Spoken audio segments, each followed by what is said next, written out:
家境贫寒的小男孩只是想将小猫卖给杂货店老板赚2分钱，岂料店里的伙计却让老板不要买，理由是店里有很好的捕鼠器。但这并没有难住小男孩德里，他解释养猫不一定要和老鼠有关，不同颜色的猫代表着不一样的美好寓意。忽然，一名陌生男子走进了店里，悄悄地观察着德里的言行。他的到来意味着德里即将有机会富甲一方。很快，德里利用自己的聪慧，让老板霍布斯心动买了一只代表好运的小猫。晚上，德里卖完猫淋雨回到了家，母亲诺拉心疼的急忙帮他整理着。此时，男子早已在等候着德里。两人简单的相互问好后，维森先是问了德里一个问题：Каковы ваши планы на будущее? Я хотел бы стать президентом Соединенных Американских Штатов. Ну что ж, похвально. 其实维森是一名律师，受德里爷爷科特伯爵家族的委托，专程从英国来到美国，目的是邀请德里去英国接受培养，以便日后继承爵位。因为德里的伯父和父亲赛迪近几年都陆续遭遇意外死亡了，目前他是唯一的继承人方特洛伊勋爵。此刻才知情的德里只是凭着感觉进行了回答。Но я совсем не хочу быть лордом. Быть лордом – большая честь. Так считал твой отец. 维森透露着，只要德里答应，他马上就能得到一笔巨额财富。可德里还是没有同意，因为他舍不得和诺拉分开。对此，维森补充到，诺拉也会前往英国，到时可以和德里住在一个地方。诺拉劝说着德里同意，觉得德里父亲肯定也希望他这样。再者是为了让德里得到更好的教育。就这样，德里提前获得了一笔大钱的使用权。第二天，他特意给经常送他水果的摊贩老奶奶买了货架，还搭建了棚子，免得下雨天总是会被打湿。老奶奶很是感动和开心，德里的做法也让维森格外满意。两人准备离开的当天，左邻右舍们都来到了现场。对于德里突然摇身一变成了准伯爵，大家无疑是羡慕的，彼此也都充满着不舍，因为这一走不出意外的话，便永远不会回来了。德里不忘交代着小伙伴迪克，要认真管理好两人的擦鞋业务，并送了霍布斯和迪克礼物，算是感谢他们多年来的陪伴和关照。然后两人坐上了马车，在众人的道别声中驶离了故乡。一切看起来都非常的顺利，但现实却没有预想的那么美好。因为德里的爷爷科特不仅是出了名的自私冷酷，基于时代的关系，他还从骨子里非常厌恶美国人。奈何7年前德里的父亲赛迪不听劝，宁愿放弃县城的荣华富贵，也要前往美国和作为音乐老师的诺拉结婚。要不是妹妹洛丽黛先前不断劝说，他甚至都不愿接德里回来。想着眼不见心不烦，所以他便不允许诺拉也住进城堡。其实这是诺拉早已知情。等到了英国时，他本想委婉地告诉德里，由于规则的问题，两人以后不能住在一起了。可说到一半却难以继续下去。维森见状主动帮忙进行了解释，突然得知要和诺拉分开，德里无疑是猝不及防，难受到满眼泪花。好在并不是他担心的那样永远看不到，因为诺拉会住在离城堡很近的地方。对此德里心里不免才好受一些。随后马车来到了诺拉的住处，管家梅洛丽和女仆热情地迎接着。一番简单的介绍后，德里便乘坐着马车出发前往城堡。望着逐渐远去的德里，想到不知何时两人才能再相聚，诺拉心里显然是难受的。德里到了城堡后，仆人们早已在恭候，他表现得很礼貌，主动伸手向仆人们问好。看德里如此平易近人，没有架子，所有人不由感到非常吃惊，毕竟他可是将来的伯爵。维森显得异常淡定，因为这是他意料中的事。很快现场就闹了一个大乌龙，管家詹姆斯的忽然出现，德里误以为他就是爷爷科特。Дедушка, как я рад вас видеть.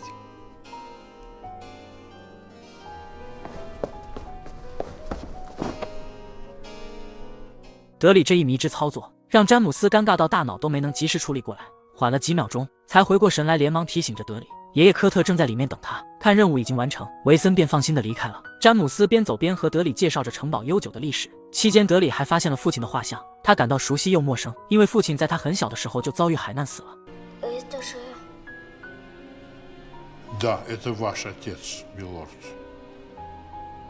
接着詹姆斯带德里来到了科特所在的地方，可却没有见到人。德里好奇的东张西望着，突然一条巨犬嘶吼着冒了出来。令科特万分诧异的是，平常凶猛喜欢扑人的道格尔，竟在德里面前异常温顺，还任由其抚摸。首次见到自己的亲孙子，科特却没有表现出激动和开心，只是像往日那样面露威严。不过德里并没有因此感到惧怕，反而还热情地主动和其聊天。得知他患有痛风，德里便将从卖水果老奶奶那获知的疗法告诉了科特。吃饭的时候，詹姆斯担心德里不懂规矩，于是就主动告知了他相关流程。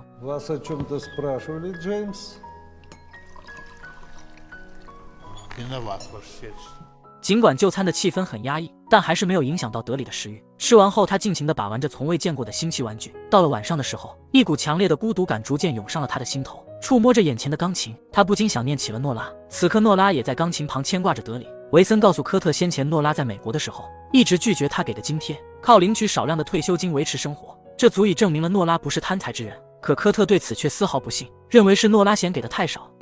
Вот увидите. Нет, не могу всецело согласиться с вами, сэр. 在科特看来，这就是一个阴谋。之所以德里表现得这般乖巧，全是诺拉教的故意做样子，目的是以后获得他全部的财富。忽然，詹姆斯出现，打断了两人的谈话。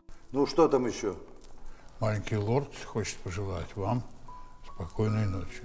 互相道了晚安后，见德里迟迟的不愿离去，科特便询问他还有什么事。面对德里的请求，想明早去见诺拉，科特以事情多为理由婉拒了，并强调着先前有说过的周日再去，这让德里不免有些小失望。对于德里父亲赛迪的离世，女管家梅洛丽非常惋惜，因为赛迪比整日花天酒地的哥哥查尔斯强万倍，所以城堡里的每个人都很崇拜他。猜测科特估计经常会苦恼，为什么赛迪不是自己的长子，否则就能留在英国继承伯爵了。夜深了，德里辗转难眠，他拿着烛火来到了大厅窗户旁，因为诺拉住的地方就在眼前的方位，虽然距离很近，可对两个身不由己的人来说，却显得无比遥远。第二天，德里来到了仆人厅，给每人发了一块口香糖，还没有等他介绍完吃法，心急的詹姆斯便吞了下去，不停地打着嗝，他心里慌得一批，怕会有副作用。А что ж теперь со мной будет? Ничего. Наверное. Я тоже как-то раз проглотил. Да? 突然，所有人都猛地肃立了起来，一致地望向门外，因为科特来了。德里后知后觉地跟着站了起来，面对科特严厉的质问，为什么德里会出现在佣人厅？詹姆斯解释着是德里想与大家一起喝茶，并带来了美国的休闲新产品。Дедушка, я для вас привез. Хотите попробовать? Я хочу, чтобы вы немедленно покинули людскую.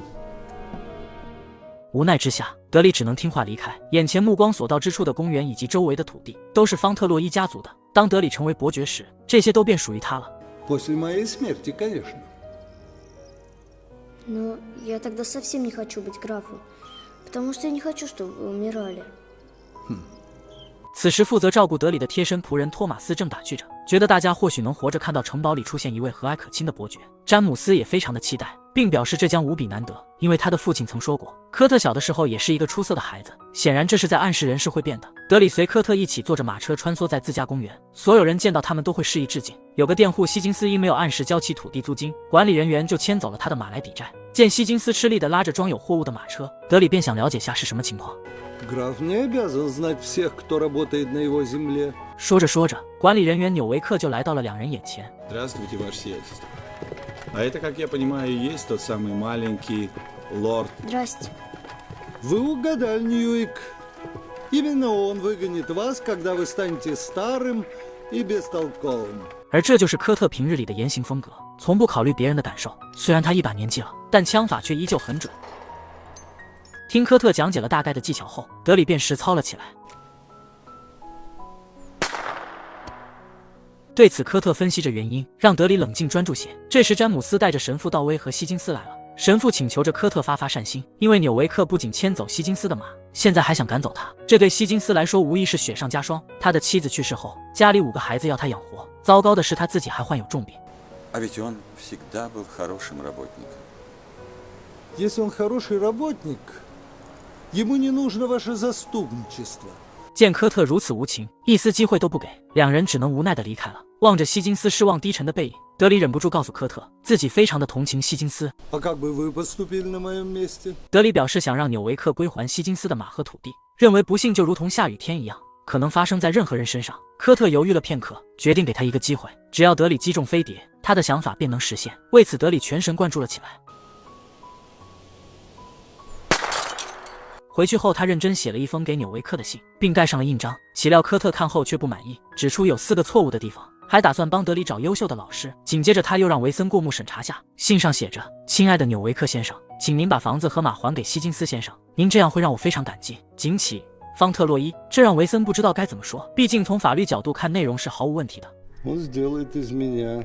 其实科特不满意的是信里那种温和的语气，但最后他还是决定让维森密封送往。看着壁炉上精致的摆件，德里不由被吸引住了。托马斯介绍着那并不是玩具，而是方特洛伊家族的传家宝。德里越听越好奇，于是就请求托马斯拿下来仔细瞧瞧。Вообще-то нам не положено. Ну, пожалуйста, Томас. Ну что с вами поделаешь? 托马斯小心翼翼地拿取着，倒霉的是上方的帆船竟掉落了下来。见惹大祸了，托马斯瞬间心凉了半截。当两人看着地上碎片不知道该怎么办时，很快听见动静的科特就来了，打量了一下高度，他二话不说，抡起拐杖就想敲托马斯。德里阻拦着，谎称是自己干的。并解释托马斯有警告自己，是自己不听他的，托马斯只是帮自己捡拾碎片。科特自然清楚是怎么回事，不过他选择了装糊涂，说了一句意味深长的话，让德里去领悟。Когда мне было столько лет, сколько вам, Седрик, меня наказали только за попытку потрогать эту вещицу. 转眼几天过去了，对于眼前的玩具，德里已提不起兴趣。此刻他最想做的一件事，便是见母亲一面。于是等夜深时，他就开始了自己的计划。通过房屋旁树藤顺到了屋外，在没有被发现的情况下出了城堡，然后朝诺拉所住的方位前行。四周漆黑阴森的，还时常突然冒出鸟兽，将他吓得不轻。但他并没有退缩返回，而是鼓起勇气继续前进。走着走着，忽然前方传来了野兽的嘶吼声。好在是虚惊一场，遇到的是匹被吵醒的马。稳定下紧张的情绪后，他便继续前行。不知道被惊吓了多少次，德里终于到了诺拉所住的地方。等确定了诺拉所在的房间，他就敲击着窗户。听到响声后，诺拉随即疑惑地出门查看。他压根没想到竟会是德里。得知没有出什么事，他才放心下来。两人紧紧地相拥在一起，缓解几日来的思念之苦。相聚的时光总是格外的快。等到天亮了时，诺拉担心路上不安全，于是便亲自护送着德里回去。德里告知诺拉，科特其实挺好的，糟糕的是这里的规则太死板了，导致两人都不能住在一起。对此诺拉充满无奈，也不好把原因说破，只能让德里想开点。到了城堡门口，两人不得不再次分开。Мам, 诺拉嘱咐着德里必须信守承诺，以后没经过科特的允许，不能去任何地方。德里本以为早点回来就没事了，意外的是在窗台上的道格尔不仅察觉到了他，而且还去吵醒了科特，使得科特疑惑是怎么回事，随即就跟着道格尔到了窗户旁，正好发现了忙着赶回屋的德里。早餐的时候，詹姆斯报告着晚上有人穿越了公园，话里话外似乎在暗示什么。科特也用审视的眼神望着德里，这让德里不免有些心虚。奇怪的是，科特并没有提及到早上曾看到他的事，只是让德里去阳台一下，或许他会很感兴趣。德里好奇的听话照做了。 дедушка, какая лошадка? Она ваша? Пойдите переоденьтесь для верховой езды. 德里十分的兴奋，因为他真的非常喜爱和渴望骑马。然后他弄了一身西部牛仔的服饰。骑士威廉介绍着眼前的马名叫汉尼拔四世。德里温柔地抚摸着他，像是在打招呼一样，接着就迫不及待骑了上去，开始溜达。见德里没有穿家族骑马服，科特心里有些不舒服，指责威廉工作没有到位，认为这样会让人取笑。德里解释着这是霍布斯送自己的，以及不影响骑马，并强调情义无价，使得科特不好再说什么，便默许了。 Дедушка, а можно мне самому покататься по парку? 科特点头示意可以后，德里就独自骑行了起来。对于他的勇敢和英姿飒爽的形象，科特无比的自豪，告知维森这体现了流淌着方特洛伊家族血液的优秀。闲暇的时候，德里不忘给霍布斯和迪克写信，讲述着自己的所见所闻。两人收到信后，看着上面的内容，皆被那种奢华给震惊到了。到了约定好的日子，德里便来到了诺拉的住处。此时诺拉正在无偿教着音乐，见德里来了，他极其的欣喜。这意味着科特履行了承诺，以后两人便还有机会相聚。而德里的出现也对已经无儿无女的科特影响很大，起码不会像以前那么沉闷了。在公园骑行时，德里遇到一个妇人带着个瘸腿艰难行走的男孩。从威廉口中得知两人处境很困难后，德里不禁心生怜悯，同时思索着该做点什么。随后纽维克将自己收到的信交给了科特，这封信正是德里写的。看着上面的内容，科特不由笑了起来，因为信中写着德里感谢纽维克帮助了希金斯的话，并请求将自己的马汉尼拔四世送给那瘸腿的男孩，署名则是用的他方特洛伊勋爵的身份。 Как прикажете поступить, ваше сиятельство? Исполняйте. Слушаюсь. 至于是否要帮德里再买一匹新马，科特没有准许，因为他想让德里明白，做好事就得付出代价。Маленький лорд Фонтлерой отдает приказы. Он входит во вкус. Поверьте мне, он входит во вкус и быстрее, чем мы ожидали.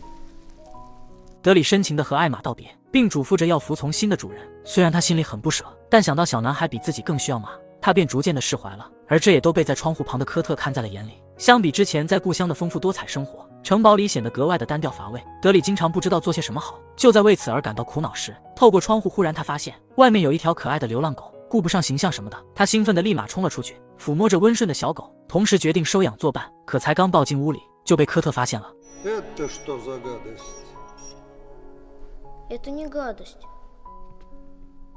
难得的是，凶猛的道格尔竟接受了小狗，这无疑证明了陪伴的重要性。望着德里强烈期待的眼神，科特一副似笑非笑的样子，没有再说什么。显然他是默许了。基于时候已到，科特便召集了当地达官显贵们，正式向外界宣布德里是自己的唯一继承人。Молодого лорда Фонтлероя. Здравствуйте, господа фанфароны.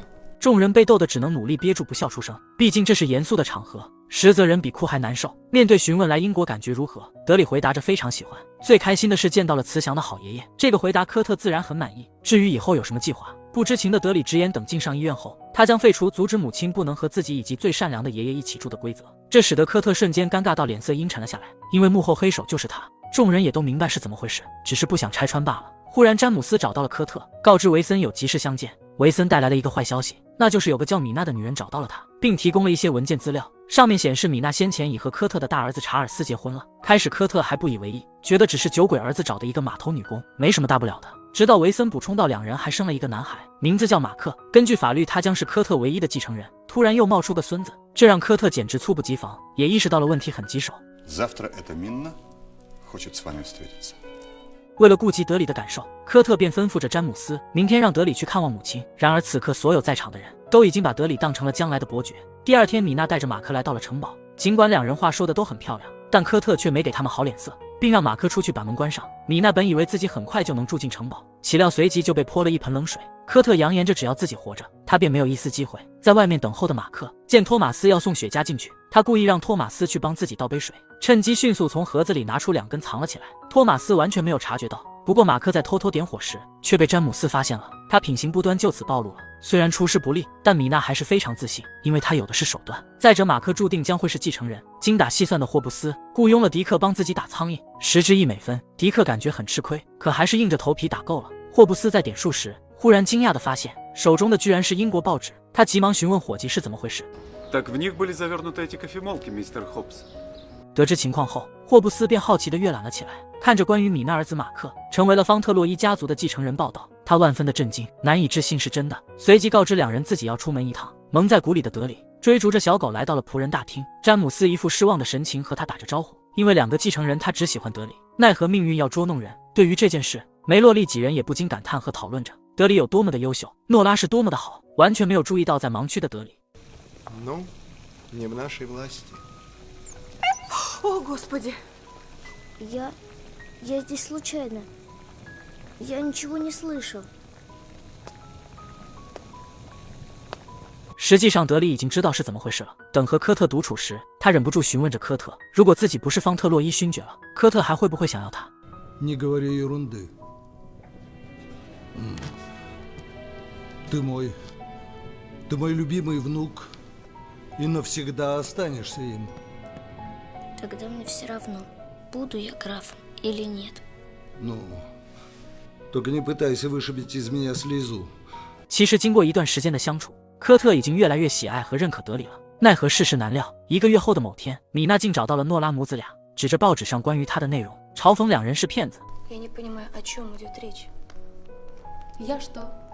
Сам граф, к счастью, разобрался, кто есть кто, и сейчас занят восстановлением справедливости. О чем вы? 米娜得意地告知两人，此刻科特正带着马克参观城堡，就连德里的房间都是马克的了。虽然两人无法确定米娜说的是真是假，但却感受到了孤儿寡母的无助。随后米娜回到了城堡，鼓舞马克要趁热打铁，坚信今晚便能在城堡里安顿下来。接着在面见科特时，米娜主动问好，但科特却压根不搭理两人。 О, очень кстати. А мы как раз собирались посылать за вами.